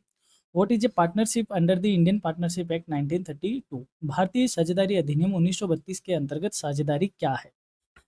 Partnership is a relation between persons who agree to share profits of a business carried by all or anyone acting for all। यानी साझेदारी उन व्यक्तियों के बीच का संबंध है जो किसी व्यवसाय के लाभ को बांटने के लिए सहमत होते हैं और व्यवसाय सभी या कोई एक व्यक्ति द्वारा सबके लिए चलाया जाता है। It is formed by agreement and it is based on mutual trust. ये अनुबंध द्वारा निर्मित होती है और आपसी विश्वास पर ये आधारित होती है। यानी कि हमने छोटी 11th और 12th की क्लास में हमने पढ़ा है कि 2 या 2 से अधिक व्यक्ति मिलकर किसी वैधानिक व्यवसाय को यानी लीगल बिजनेस को चलाने के लिए और उसके प्रॉफिट्स को आपस में बांटने के लिए रेडी होते हैं या एग्रीमेंट करते हैं, तो उसको क्या कहते हैं, पार्टनरशिप उसको कहते हैं। अगला क्वेश्चन है what are the essential features of a partnership firm. साझेदारी फर्म की आवश्यक विशेषताएं क्या है। Essential features include agreement, sharing of profits, business carried jointly, mutual agency, minimum 2 partners and lawful business. यानी आवश्यक विशेषताओं की बात करें तो उनके बीच अनुबंध का होना, लाभों का आपस में बांटना, व्यवसाय का संयुक्त रूप से चलाना, परस्पर एजेंसी रिलेशन यानी अभिकरण रिलेशन, न्यूनतम जो 2 साझेदार का होना और वैधानिक व्यवसाय का होना। Registration is optional but beneficial. साझेदारी फर्म का जो रजिस्ट्रेशन है वो ऑप्शनल है, वैकल्पिक है, बट यदि वह रजिस्ट्रेशन होता है तो ये लाभकारी बहुत होता है। यानी सीधी सी बात करें, ये हमसे पूछ रहा है कि पार्टनरशिप फर्म की विशेषताएं क्या है। अब देखो यहाँ पे 2 चीज़ आपके लिए जानने के लिए, एक तो होता है पार्टनरशिप और एक होती है फर्म। पार्टनरशिप होते हैं वो जो दो वो पार्टनर्स हैं उनके बीच का जो रिलेशनशिप होता है उसको बोलते हैं पार्टनरशिप, और इनका जो कलेक्टिव नेम होता है उस नेम को क्या बोलते हैं, फर्म। इस बात का जरूर ध्यान रखना, इनको कलेक्टिवली फर्म कहा जाता है और इनके बीच जो रिलेशन होता है उनको पार्टनरशिप कहते हैं, और इंडिविजुअल इनको पार्टनर के नाम से जाना जाता है। अगला क्वेश्चन है what is partnership at will. इच्छानुसार साझेदारी क्या है।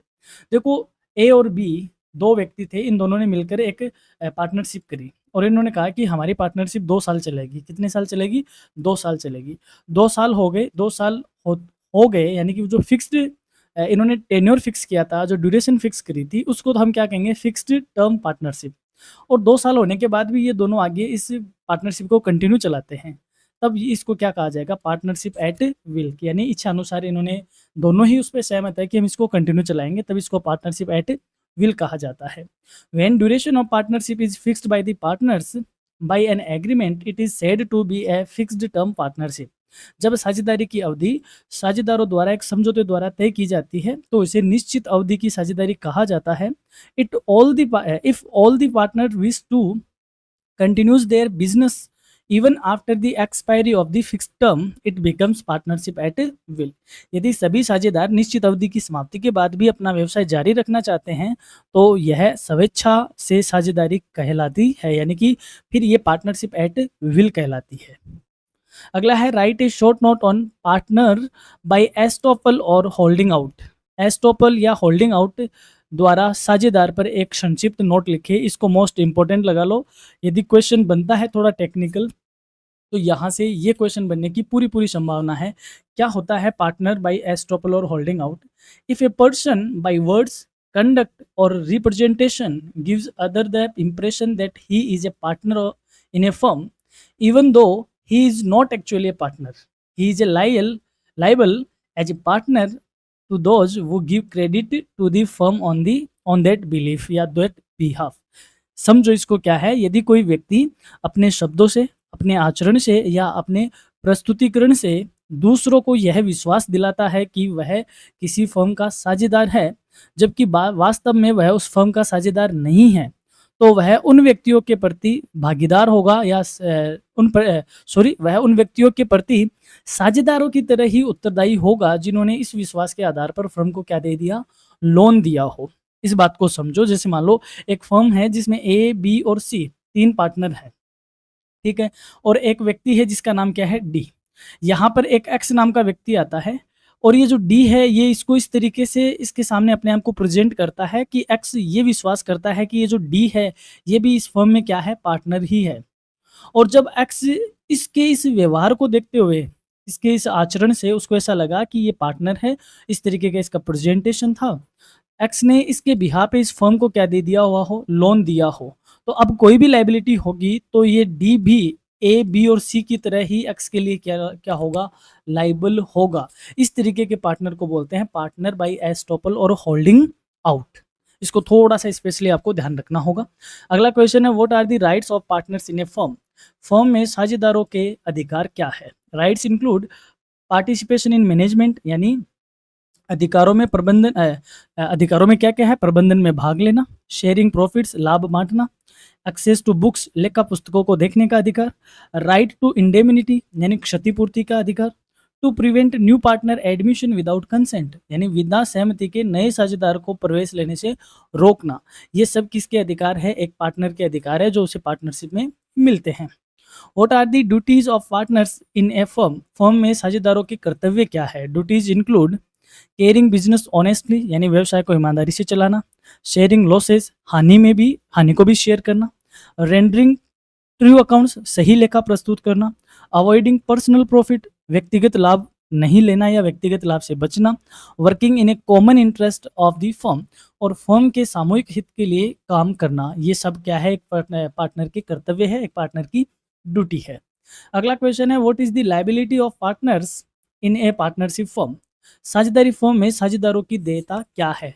देखो, पार्टनरशिप में एक पार्टनर की जो लायबिलिटी होती है वो क्या होती है, अनलिमिटेड होती है। जैसे सोल प्रोप्राइटरी में होती है वैसे ही अनलिमिटेड होती है। Partners have unlimited joint and several liability. साझेदारों की देयता असीमित, संयुक्त और पृथक होती है। They are personally liable for firm's debts and obligations and liability extend to personal property.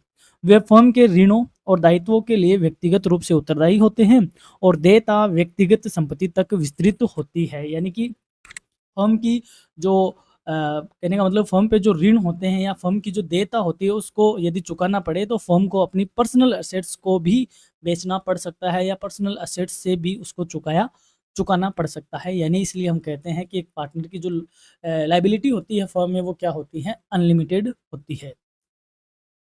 Next question है, what is meant by limited liability partnership? यानी सीमित देयता साझेदारी से आपका क्या अभिप्राय है? इसको हिंदी में सीमित देयता साझेदारी कहते हैं।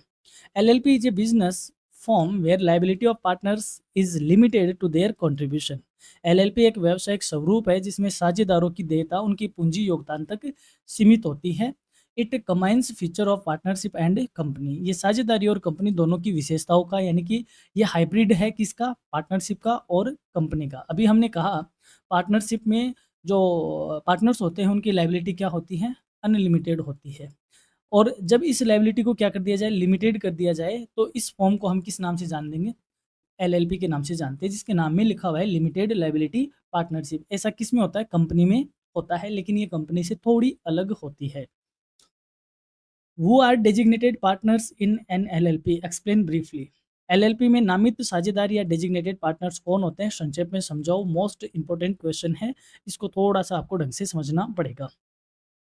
Designated partners are special partners in an LLP responsible for legal compliance. यानी नामित साझेदार LLP में विशेष साझेदार होते हैं जो कानूनी अनुपालन के लिए जिम्मेदार होते हैं।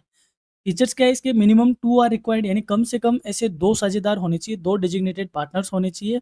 1 must be resident of India, जिनमें से एक भारत का निवासी होना ही चाहिए। They must obtain a DIN, director identification number, और उन्हें एक डायरेक्टर आइडेंटिफिकेशन नंबर मिलेगा जो कि रजिस्ट्रार के थ्रू मिलता है। पहले इसको DPIN नंबर कहा जाता है, डेजिग्नेटेड पार्टनर आइडेंटिफिकेशन नंबर, अब इसका नाम DIN है। Responsible for filing returns, maintaining accounts and ensuring compliance under LLP act 2008। Return भरने में, खातों का सही रख रखाव रखने में, और LLP अधिनियम 2008 के तहत जो भी नियम होते हैं उन सबका सुनिश्चित तरीके से पालन करने के लिए जो जिम्मेदार होते हैं वो कौन होते हैं, डेजिग्नेटेड पार्टनर्स होते हैं। यानी अब बात करें LLP की, क्योंकि LLP का जो अस्तित्व है वो अपने पार्टनर से क्या होता है, सेपरेट होता है, अलग होता है। तो अलग होता है तो LLP के काम कौन करेगा, तो LLP का जो काम करने वाले हैं, यानी कि जो भी LLP के लीगल वर्क है वो करने के लिए जो नामित साझेदार होते हैं उनको क्या कहते हैं, डेजिग्नेटेड पार्टनर कहते हैं। इनकी जो नंबर है वो कम से कम 2 होने चाहिए। अगला है, state the main characteristics of LLP। LLP की मुख्य विशेषताएं बताइए। LLP includes separate legal entity, पृथक विधिक इकाई है। लिमिटेड लायबिलिटी ऑफ पार्टनर्स, साझेदारों की सीमित देयता होती है। परपेचुअल सक्सेशन, सशत और शाश्वत उत्तराधिकार होता है, यानी कि पार्टनर आने और जाने से इसके अस्तित्व पे फ़र्क नहीं पड़ता। फ्लेक्सिबल इंटरनल मैनेजमेंट, इसका जो आंतरिक प्रबंधन है वो लचीला होता है। और मैंडेटरी रजिस्ट्रेशन, और इसका पंजीकरण अनिवार्य होता है। तो आपसे छोटा क्वेश्चन ये भी पूछा जा सकता है, क्या LLP का पंजीकरण करवाना इंडिया में अनिवार्य है, तो आप कहोगे यस, LLP का पंजीकरण क्या है, अनिवार्य है, जबकि पार्टनरशिप का जो रजिस्ट्रेशन है वो ऑप्शनल है। अगला है, what is the procedure for incorporation of an LLP। LLP के पंजीकरण की क्या प्रक्रिया है। Incorporation requires filing of incorporation document with registrar. सबसे पहले पंजीकरण हेतु रजिस्ट्रार के पास पंजीकरण से संबंधित सारे दस्तावेज सबमिट करवाए, जिसमें डिटेल्स ऑफ पार्टनर्स होगी, प्रपोज्ड नेम होगा, रजिस्टर्ड ऑफिस होगा, and compliance with LLP act 2008। यानी उसमें साझेदारों का विवरण, क्या नाम होगा LLP का, इसका रजिस्टर्ड ऑफिस कहाँ है, और 2008 एलएलपी अधिनियम का क्या ये सही ढंग से पालन कर रही है? इन सारी तरीके की जो दस्तावेज है, उन सबको कहाँ देना होगा? रजिस्ट्रार के ऑफिस में देना होगा और वहाँ से इसका इनकॉर्पोरेशन होगा। अगला है what is an LLP agreement? LLP अनुबंध क्या है? LLP agreement is a written document among partners defining mutual rights, duties and obligations. LLP अनुबंध साझेदारों के बीच एक लिखित प्रलेख है जो कि उनके आपसी अधिकार क्या होंगे, उनके कर्तव्य क्या होंगे और उनके दायित्व क्या होंगे, उन सबको वह परिभाषित करता है। If absent provisions of LLP act apply, यदि ये एग्रीमेंट नहीं होता है तो जो एलएलपी अधिनियम बना हुआ है उसमें जो प्रोविजन है वो इस पर लागू होंगे। यानी कि जब एलएलपी बन रही है तो इसमें जो पार्टनर्स होंगे तो उन पार्टनर्स के क्या राइट हैं, उनकी क्या ड्यूटीज है, उनके क्या काम है, क्या उनके दायित्व है, इन सब को जहाँ लिखा जाता है उसको बोलते हैं एलएलपी एग्रीमेंट। और यदि ऐसा नहीं बनाया जाता, जो एलएलपी एक्ट क्या कहता है वो सारे प्रोविजन इस पर अपने आप ही लागू होंगे। अगला क्वेश्चन है what is the liability of partners in N LLP? LLP में साझेदारों की देयता क्या होती है? देखो, अभी हमने कहा कि जो पार्टनरशिप होती है उसमें क्या होती है, अनलिमिटेड लायबिलिटी होती है। वहीं एलएलपी में क्या होती है, लायबिलिटी लिमिटेड होती है, उतनी ही होती है जितनी एक पार्टनर अपना कंट्रीब्यूशन इसमें देता है। In LLP partners liability is limited to their agreed contribution except in cases of fraud और wrongful acts where personal liability arises. LLP में साझेदारों की देयता उनके सहमत पूंजी योगदान तक ही सीमित होती है, परंतु धोखाधड़ी या गलत कार्यों के मामलों में वह व्यक्तिगत देयता भी उत्पन्न हो सकती है। जैसे मान लो एलएलपी है, इसमें लेके ए से लेके जेड तक इसके पार्टनर हैं। ए ने कोई ऐसा गुल खिला दिया जिससे कि एलएलपी में कोई प्रॉब्लम हुई या लॉस हुआ, ठीक है। तो यदि ये कोई कॉमन काम होता एलएलपी की तरफ से ही होता तब तो ये उतना ही लायबल होता है जितना इसका कंट्रीब्यूशन है। लेकिन एल ए की वजह से, सिर्फ पार्टनर ए की वजह से ऐसा लॉस हुआ है, यानी ऐसा कोई केस हुआ जो कि गलत एक्ट था या फिर कोई फ्रॉड था, उससे जो लॉस हुआ, अब एक की जो लायबिलिटी है वो क्या हो जाएगी, अनलिमिटेड हो सकती है। एक की जो देयता है वो पर्सनल हो सकती है, लेकिन उस एक की देयता की वजह से अदर जो पार्टनर्स हैं उन पर कोई फर्क इसका नहीं पड़ेगा, ये सिर्फ पर्सनल ही होती है। अब बात करें इस यूनिट से बनने वाले लॉन्ग आंसर टाइप क्वेश्चन की। Define partnership and discuss the main features of a partnership firm under the Indian partnership act 1932। साझेदारी को परिभाषित करें और भारतीय साझेदारी अधिनियम 1932 के तहत एक साझेदारी फर्म की मुख्य विशेषताओं की विवेचना कीजिए। अच्छा क्वेश्चन है। Discuss in detail the duties and rights of A partners in A partnership firm.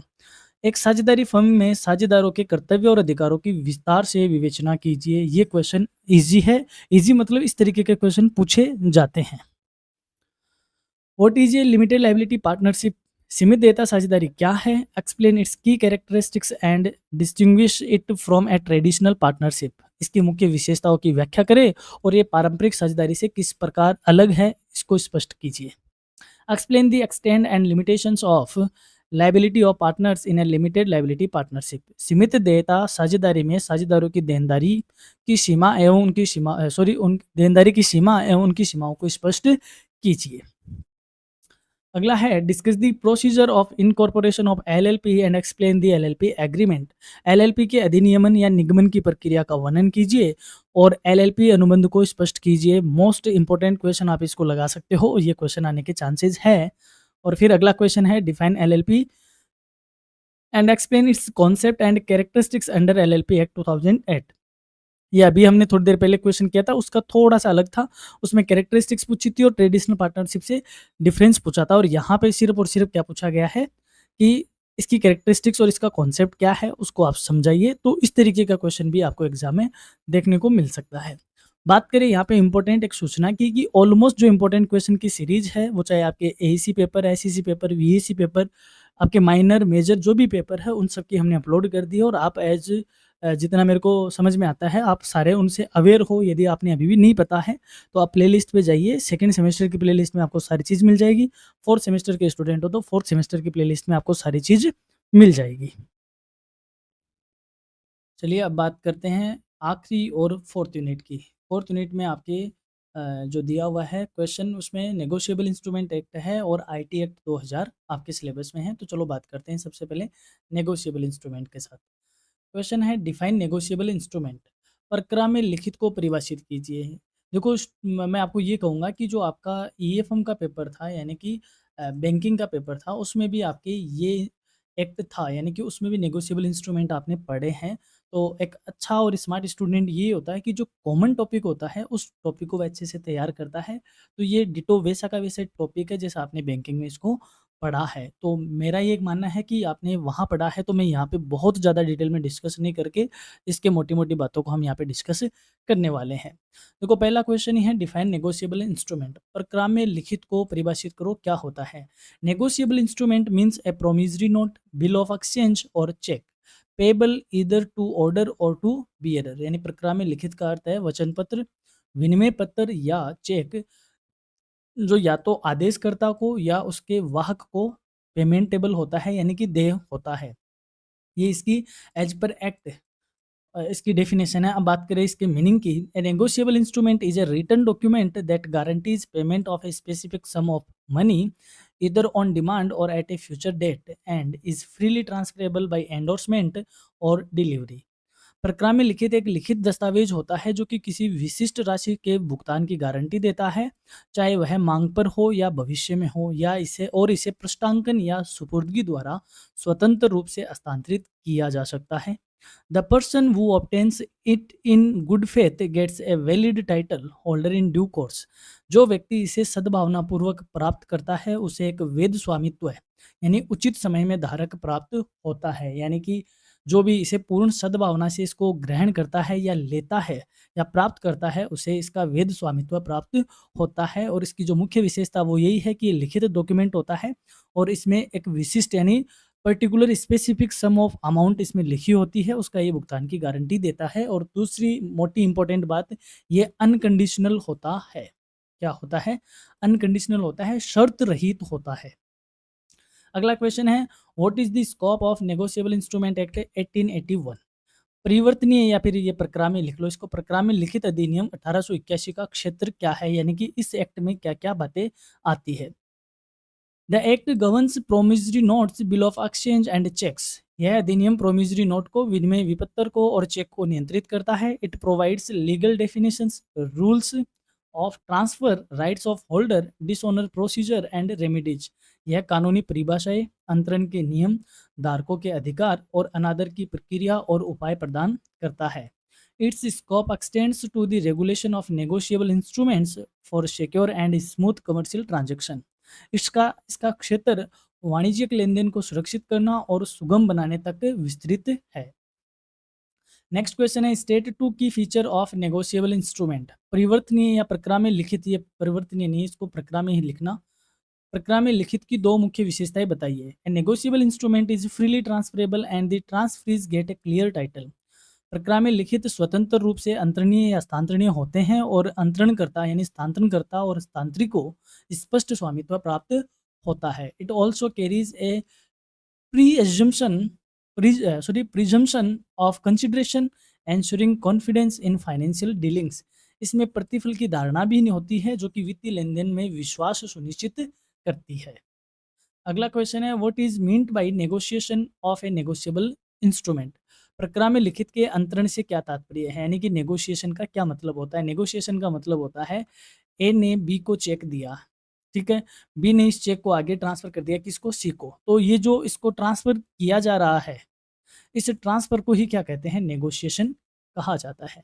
Negotiation means the transfer of a negotiable instrument from one person to another in a manner that that transferee becomes its holder. अंतरण का अर्थ है कि परिवर्तनीय या प्रक्रिया में लिखित का एक व्यक्ति से दूसरे व्यक्ति को ऐसा हस्तांतरण जिससे दूसरा व्यक्ति उसका क्या बन जाए, धारक बन जाए। It is done either by delivery और एंडोर्समेंट एंड डिलीवरी। ये या तो सुपुर्दगी से अथवा अनुमोदन और सुपुर्दगी से ऐसा किया जा सकता है। यानी कि एक तो ऐसे इसको डिलीवर करते ही वह उसका क्या बन जाए, होल्डर बन जाए, या फिर इसका क्या कर दिया जाए, एंडोर्समेंट कर दिया जाए, तब वह उसका क्या बन जाता है, होल्डर बन जाता है। यानी एक व्यक्ति से दूसरे व्यक्ति तक इसका ट्रांसफर होना क्या कहा जाता है, नेगोशिएशन कहा जाता है। अब बात करते हैं नेक्स्ट क्वेश्चन की, what is crossing of a cheque. Cheque का क्रॉसिंग क्या होता है या चेक का रेखांकन क्या होता है, रेखांकन क्या होता है? यानी आप जब चेक को देखते हो तो चेक के इधर कोने पे 2 लाइन लिखी है, 2 लाइनें ऐसे खींची हुई होती है। इन 2 लाइन को खींचना ही क्या कहा जाता है? चेक का क्रॉसिंग कहा जाता है। ऐसा क्यों किया जाता है? ताकि चेक क्या हो? सिक्योर हो, इसका जो ट्रांज़ैक्शन है वो और भी ज़्यादा सिक्योर हो जाए। Crossing is a special instruction written on a cheque by drawing 2 parallel lines. रेखांकन चेक पर 2 समांतर रेखाएँ खींचकर दी गई विशेष निर्देश होती है। It directs the bank to pay only through a banker ensuring safety in payment. यह बैंक को केवल बैंक के माध्यम से ही भुगतान करने का निर्देश देती है, जिससे भुगतान सुरक्षित होता है। यानी ए ने बी को चेक दिया, बी किसी बैंक में गया, जैसे एसबीआई बैंक में गया और काउंटर से इसको क्या मिल गया? कैश मिल गया। ठीक है, काउंटर पे कैश मिल गया। ए क्या चाहता है? ए चाहता है कि ये जो पेमेंट है इस चेक का, वह किस में मिले? बैंक अकाउंट में ही मिले। तो वह क्या करेगा? इस चेक पर इधर कोने पे 2 लाइन खींच देगा और इसमें लिख देगा अकाउंट पे ओनली, अकाउंट पे ही। तो इस चेक को स्पेशल सिक्योर करने के लिए ये ऐसा कर रहा है। इसको और भी ज़्यादा सिक्योरिटी अगर करना चाहता है तो इसमें आगे बैंक अकाउंट का नाम भी लिखा जा सकता है, यानी बैंक का नाम लिखा जा सकता है कि एसबीआई का है या पीएनबी का है। जिस भी बैंक का या इसमें नाम लिखा होगा, केवल ये उसी बैंक में ही इस चेक को क्या किया जा सकता है? क्लियर करवाया जा सकता है। ये पूरा काम भुगतान को सुरक्षित करने के लिए किया जाता है। अगला है what is meant by dishonour of a negotiable instrument. प्रक्रिया में लिखित के अनादर से आप क्या समझते हो? यानी कि ये चेक बी बैंक में लेके गया और बैंक में लेके जैसे इसको क्लियर करवाया, बैंक वालों ने कहा एक के अकाउंट में कोई पैसा नहीं है, आपका चेक क्या हो गया? बाउंस हो गया। यानी जो भी आप नेगोशिएबल इंस्ट्रूमेंट है, चाहे वो प्रोमिसरी नोट है, चाहे बिल ऑफ एक्सचेंज है, चाहे चेक है, यदि ड्यू डेट पे उसका क्या ना हो, पेमेंट नहीं हो, या जहाँ पे इसको प्रेजेंट किया जा रहा है वहाँ पर पेमेंट इसका नहीं होना क्या कहा जाता है? इसको डिसऑनर कहा जाता है। डिसऑनर अकर्स व्हेन द ड्रॉई और मेकर रिफ्यूज टू एक्सेप्ट और पे ए नेगोशिएबल इंस्ट्रूमेंट। अनादर तब होता है जब ड्रॉई या निर्माता प्रक्रिया में लिखित को स्वीकारने से या भुगतान करने से क्या कर दे? मना कर दे। It may be dishonour by non acceptance और बाई नॉन पेमेंट। यह या तो अस्वीकार करने के कारण ऐसा होता है या भुगतान न होने के कारण ऐसा होता है। अगला क्वेश्चन है what do you understand bye discharge of a negotiable instrument. परिवर्तनीय लिखित यानी प्रक्रिया में लिखित के विमोचन से आप क्या समझते हो? ये एक अच्छा क्वेश्चन है। ऐसा क्वेश्चन है कि जैसे मान लो ए ने बी को चेक दिया, बी इस चेक को लेके कहाँ गया? बैंक में गया और बैंक में जाकर ये चेक क्या हो गया? क्लियर हो गया। एक के अकाउंट से पैसा ट्रांसफर होकर बी के अकाउंट में आ गया। यानी कि इस चेक का पूरा काम हो गया। यानी काम क्या हो जाए? जब कंप्लीट हो जाए तो इसको क्या कहेंगे? Discharge of a negotiable instrument. यानी कि जो पेमेंट है, जो भी उसमें डेट वगैरह थी या जो भी उसका पेमेंट होना था वह हो जाता है, तो इसको क्या कहते हैं? Discharge of negotiable instrument. Discharge of a negotiable instrument means that it ceases to be enforceable. यानी प्रक्रिया में लिखित का विमोचन वह स्थिति है जब वह बाध्यकारी नहीं रहता। It occurs by payment in due course, cancellation, release by holder और ऑपरेशन ऑफ लॉ। यह उचित भुगतान, निरस्तीकरण, धारक द्वारा मुक्ति या विधि द्वारा ऐसा होता है। यानी या तो इसका पेमेंट हो गया हो, या इसको कैंसिल कर दिया गया हो, या जो इसका होल्डर था उसने इसको क्या कर दिया हो? फ्री कर दिया हो, या फिर ऐसा बाई लॉ हुआ हो। यानी लॉ की वजह से ऐसा हो, कानून की वजह से ऐसा हो कि वह बाद में क्या हो जाए? वह एनफोर्सिबल ना हो, यानी वह बाध्यकारी ना हो।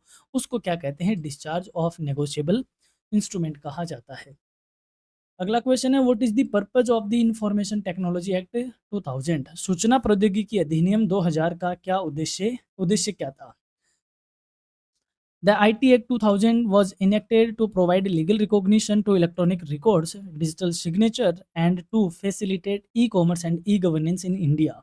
सूचना प्रौद्योगिकी अधिनियम 2000 को इलेक्ट्रॉनिक अभिलेखों, डिजिटल हस्ताक्षरों और हस्ताक्षरों को कानूनी मान्यता देने तथा भारत में ई कॉमर्स और ई गवर्नेंस को सुगम बनाने के लिए बनाया गया था। यानी कि जो आईटी एक्ट 2000 है वह इसलिए इनेक्ट किया गया था कि जो भी हमारे इलेक्ट्रॉनिक रिकॉर्ड है, जो भी हमारे डिजिटल सिग्नेचर है, उनको क्या किया जाए? उनको लीगल रिकॉग्नाइजेशन दिया जाए, और जो ई कॉमर्स है और जो ई गवर्नेंस है वह इंडिया में क्या हो? फैसिलिटेट हो, आसान हो। उसके लिए क्या लाया गया था? एक्ट लाया गया था आईटी एक्ट 2000, जो कि उसको रेगुलेट करता है, इन सारी चीज़ों को रेगुलेट करता है। State any two benefits of the IT act 2000। सूचना प्रौद्योगिकी अधिनियम 2000 के 2 लाभ बताइए। It boosts electronic commerce by granting legal recognition to online contracts. ये ऑनलाइन अनुबंधों को कानूनी मान्यता देकर ई-कॉमर्स को बढ़ावा देता है। It also enhances transparency and efficiency through e-governance applications. साथ ही ये ई-गवर्नेंस अनुप्रयोग यानी एप्लीकेशंसों के माध्यम से पारदर्शिता और दक्षता को क्या करता है? बढ़ावा देता है। अगला है mention any two limitations of the IT act 2000। सूचना प्रौद्योगिकी अधिनियम 2000 की दो सीमाएं बताइए। The act does not cover issues like taxation of e commerce. ये अधिनियम ई कॉमर्स पर कराधान जैसे मुद्दों को शामिल नहीं करता है। It also faces challenge in cyber crime control due to lack of awareness and technical limitations. साथ ही जागरूकता की कमी और तकनीकी सीमाओं के कारण साइबर अपराध नियंत्रण में क्या आती है? कठिनाई आती है। यानी कि लोग इतने जागरूक नहीं है और इतनी टेक्नोलॉजी से इतने अवेयर नहीं है, तो साइबर अपराध जैसी चीज़ें बहुत ज़्यादा इससे बढ़ रही है। तो ये इसकी कुछ सीमाएँ हैं। अगर आप इसको प्रेज़ेंट कॉन्टेक्स्ट में देखोगे तो बात अलग है। What is a digital signature? Digital हस्ताक्षर क्या है? A digital signature is an electronic method of authenticating the Sanders identity and ensuring the integrity of an electronic record using public की क्रिप्टोग्राफी। डिजिटल हस्ताक्षर इलेक्ट्रॉनिक अभिलेख की सत्यता और प्रेषक की पहचान को प्रमाणित करने की विधि है, जो कि सार्वजनिक कुंजी क्रिप्टोग्राफी का क्या करती है? यूज करती है। और ये किस पे आधारित होती है? ब्लॉकचेन टेक्नोलॉजी पे। सॉरी, ये ब्लॉकचेन पे नहीं, ये पब्लिक की पे आधारित होती है। What is e governance under the IT act 2000? सूचना प्रौद्योगिकी अधिनियम 2000 के अंतर्गत ई गवर्नेंस क्या है? E governance refers to the delivery of government services through electronic means.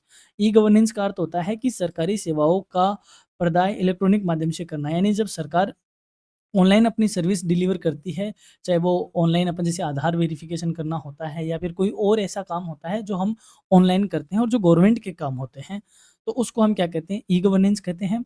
It aims at faster transparent and more efficient interaction with citizens. इनका उद्देश्य नागरिकों के साथ तेज, पारदर्शी और अधिक दक्षता पूर्वक संपर्क स्थापित करना होता है। अगला क्वेश्चन है, what are the duties of a subscriber under the IT act 2000? सूचना प्रौद्योगिकी अधिनियम 2000 के अंतर्गत ग्राहक के क्या कर्तव्य है? ग्राहक नहीं है ये, सब्सक्राइबर का बताओ होता है अभिदाता। अभिदाता के क्या कर्तव्य है? A subscriber must keep the private key secure, use the digital signature properly and inform the certifying authority if the key is compromised. यानी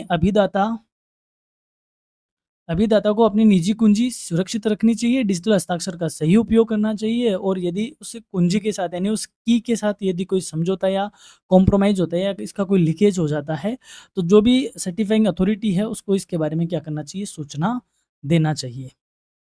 अगला क्वेश्चन है, what are the adjudication offences under the IT act 2000? सूचना प्रौद्योगिकी अधिनियम 2000 के अंतर्गत न्याय निर्णयन अपराध क्या है? Adjudication offences are violations like unauthorized access, data theft and damage to computer resources। न्याय निर्णय अपराधों में बिना अनुमति प्रवेश, डेटा चोरी और कंप्यूटर संसाधनों को क्षति पहुंचाना शामिल है। Such offences are decided by an adjudicating officer under the act. ऐसे अपराधों का निर्णय अधिनियम के अंतर्गत न्याय निर्णायक अधिकारी द्वारा किया जाता है और इन अपराधों को क्या कहते हैं? एजुडिकेशन ऑफेंसेस कहा जाता है। यानी कि यूँ कहे, जो छोटे-मोटे साइबर अपराध होते हैं, साइबर जो क्या बोलते हैं, साइबर अपराधी होते हैं और क्या होते हैं? साइबर जो क्राइम होते हैं, सॉरी इंग्लिश में साइबर क्राइम कहते हैं, उनको क्या कहते हैं? एजुडिकेशन ऑफेंसेस कहा जाता है। और एजुडिकेशंस ऑफेंसेस में जो अधिकारी होता है उसको एजुडिकेटिंग ऑफिसर कहा जाता है। अब आप जानना चाहते हो कि जो चेक है, अभी हमने बात करी क्रॉसिंग ऑफ चेक क्या है और डिजिटल सिग्नेचर की हमने बात करी। इसकी यदि आप डिटेल क्लास देखना चाहते हो तो मैंने 2 क्लास अपलोड कर रखी है। माइनर पेपर ई बैंकिंग का चलता है, वहाँ भी ये सेम टॉपिक ही है। आप ई बैंकिंग की यूनिट 4 और ई बैंकिंग की यूनिट 3 में आप इन चीज़ों को ईज़िली समझ सकते हो। यदि आप जानना चाहते हो चेक के बारे में और डिजिटल सिग्नेचर के बारे में डिटेल में, तो मैं इन दोनों का लिंक आपको आई बटन में दे रहा हूँ, डिस्क्रिप्शन में दे रहा हूँ। हमारे प्लेलिस्ट में ऑलरेडी ये क्लास अपलोड है। आप वहाँ पे जाके उन दोनों चीज़ों को आप डिटेल से समझ सकते हो, ताकि आपको और भी ज़्यादा ये अच्छे से एक्सप्लेन हो जाए। अब बात करते हैं इस यूनिट से बनने वाले लॉन्ग आंसर टाइप क्वेश्चन की। Explain the scope and major features of the negotiable instrument act 1881। प्रक्रा में लिखित, ये परिवर्तनीय चल रहा है, इसको मैंने देखा नहीं। प्रक्रा में लिखित अधिनियम 1881 का क्षेत्र और मुख्य विशेषताओं को स्पष्ट कीजिए। Discuss the types of negotiable instruments with the suitable examples. प्रक्रिया में लिखितों या विलेखों के प्रकारों पर उपयुक्त उदाहरण सहित चर्चा कीजिए। आपसे यही क्वेश्चन ऐसे पूछा जा सकता है, राइट नोट ऑन फॉलोइंग, और आपसे बिल ऑफ एक्सचेंज, चेक और प्रोमिसरी नोट, इनमें से आपको 2 के बारे में या 3 के बारे में आपसे क्या लिखवाई जा सकती है, नोट लिखवाया जा सकता है, टिप्पणी लिखवाई जा सकती है। अगला क्वेश्चन है, what do you understand by crossing of cheque. आप चेक के क्रॉसिंग या रेखांकन से क्या समझते हो, एक्सप्लेन इट्स डिफरेंट टाइप्स, और इसके विभिन्न प्रकार हैं उनको समझाओ। यानी कि क्रॉसिंग होता है 2 प्रकार का होता है, जनरल क्रॉसिंग और स्पेशल क्रॉसिंग, उन सबको आपको डिटेल में समझाना है। Explain in detail the dishonour and discharge of negotiable instruments. प्रक्रिया में लिखितों के अनादर और विमोचन को विस्तार से समझाओ। ये क्वेश्चन ज़्यादा इंपॉर्टेंट है, बैंकिंग में इस तरीके के क्वेश्चन पूछे जाते हैं, मे भी आपसे लॉ में भी पूछा जा सके। Describe the objective, benefits and limitations of the information technology act 2000। सूचना प्रौद्योगिकी अधिनियम 2000 के उद्देश्य, लाभ और सीमाओं का वर्णन कीजिए। एक क्वेश्चन हो रहा है, right detail notes on digital signature and e governance under the IT act 2000। सूचना प्रौद्योगिकी अधिनियम के अंतर्गत डिजिटल हस्ताक्षर और ई गवर्नेंस पर विस्तृत टिप्पणी लिखिए। एक अच्छा क्वेश्चन आपको आपके लिए है।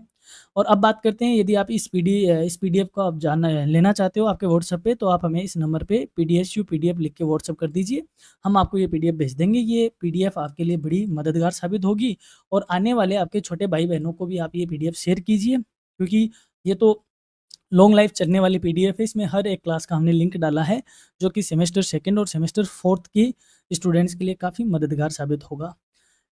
अब इसी क्लास की यदि आपको पीडीएफ चाहिए, आप हमारी वेबसाइट पे विजिट कीजिए, वहाँ से आप इसकी पीडीएफ को डाउनलोड कर सकते हो। आपकी कोई क्वेरी हो, हमसे व्हाट्सएप पे संपर्क कर सकते हो।